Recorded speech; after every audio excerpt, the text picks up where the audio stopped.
በስመ አብ ወወልድ ወመንፈስ ቅዱስ አሐዱ አምላክ አሜን። ሰላም ለክሙ ቁራን አሃው ዋሃት ባሃደርኩሙ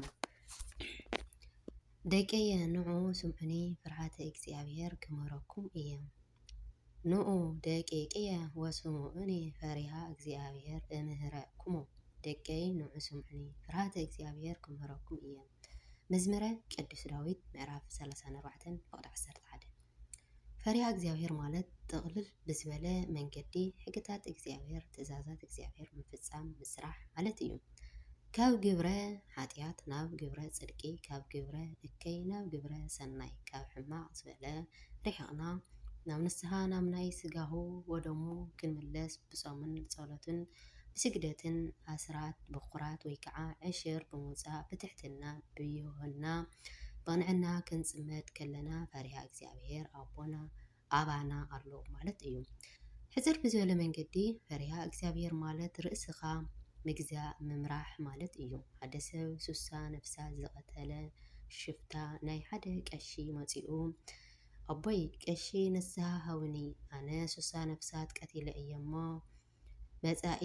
መጺአ ኢሉ ነገሮም። እቶም ቀሺ ድማ ንስኻ ደኣ ብቁም ሰይጣን ኢኻ ከይርኤካ ካባይ ረሓቕ በልዎ። እቲ ሽፍታ ንዕኦም ቀቲልዎም ከደ ከምኡ ድማ ካሊእ ቀሺ ረኸበ እሞ ኣቦይ ቀሺ ንስሓ ሃውኒ ኣነ 60 ነፍሳት ቀቲለ እየ መጺአ ዘለኹ በሎም።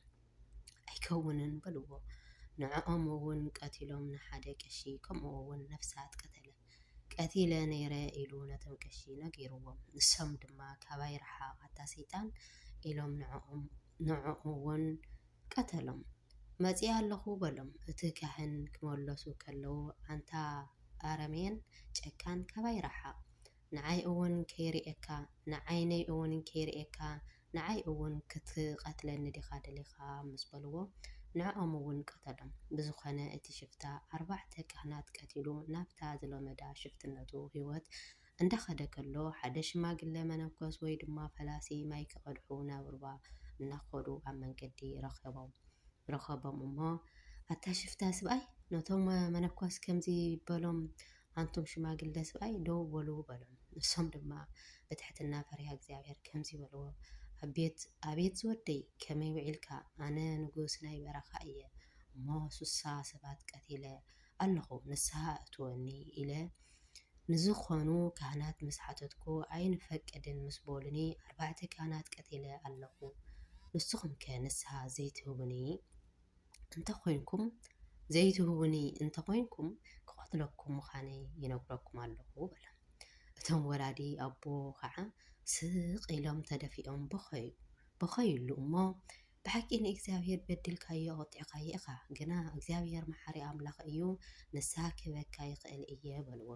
እዞም ኣቦ ንዓ ሰዓበኒ ኢሎም ናብ ሓደ ጉድጓድ ዘለዎ ቦታ ወሲዶም እሞ በል ዝወደይ ንዓኻ ክጽልየልካ ምእንታን ናይ ጸሎት መጽሓፈይ ካበይ ኣብዚ ጉድጓድ ወዲኻ ኣትያ ኣላ እሞ ብጅኻ ኣቲኻ ውፀለይ በልዎ።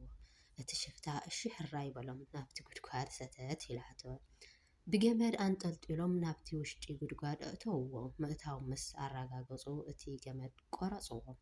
እቲ ሽፍታ ኣንታ ኣረጊት ፈላሲ ክቐትለካ እየ እንዳበለ ክፍክር ጀመረ። ንሶም ከዓ ገዲፎምዎ ናብ ጸሎቶም ከዱ። ድሕሪ 9 ሰዓት ቅጨን ማይን ሒዞም ተመለስዎ እሞ ዝወደይ ከመይ ኣለኻ በልዎ። ሕጂ እውን ክቐትለካ እየ ኣታ ኣረጊት ፈላሲ ጥራይ ካብዚኣ ጉድጓድ ክወፅእ እምበር እንዳበለ ደጊሞም ምፍካሩ ቀጸለ።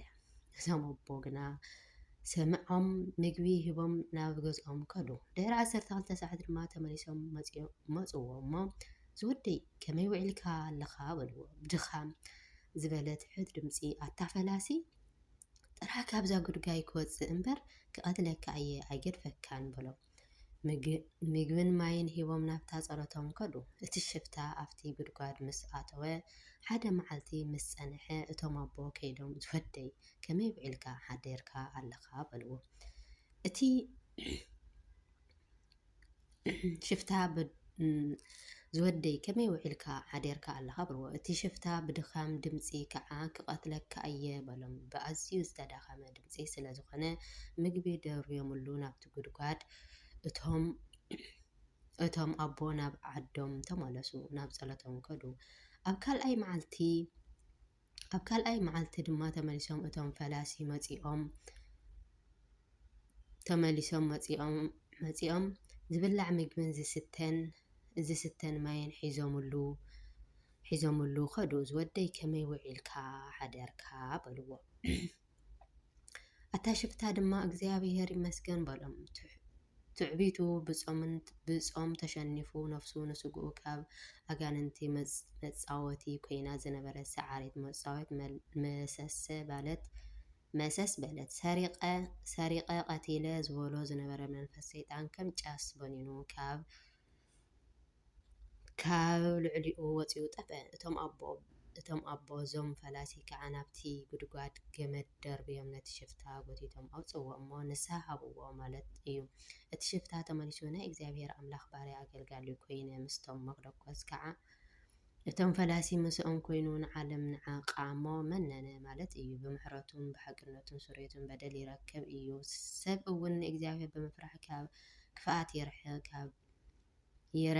ሰብ ብኣካይድኡ ንእግዚኣብሔር እንተ ኣሕጒስዎ ኣብ ማእኻል ጸሎቱ ሰላም ይገብር።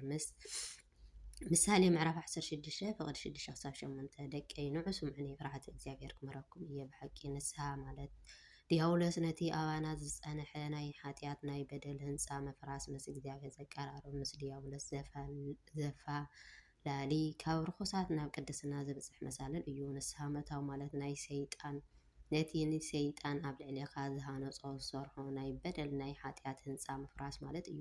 ከምኡ ድማ ናብ እግዚኣብሔር ዘብጽሕ ሓድሽ ናይ ህይወት መንገዲ ምስራሕ ምምራሕ ማለት እዩ። ንስሓ ከይነኣቱ ምክንያቱ ብምፍጣር ሎምን ጽባሕን እናበልና ንንስሓ ከይነኣቱን ንኽነጽህ ብምግባር ኣብ መወዳእታ ዘመነይ እያ ጠቕሊለ ንስሓ ዝኣቱ እናበልና ምስ ኃጢአትና ንኽንመውት ብምግባር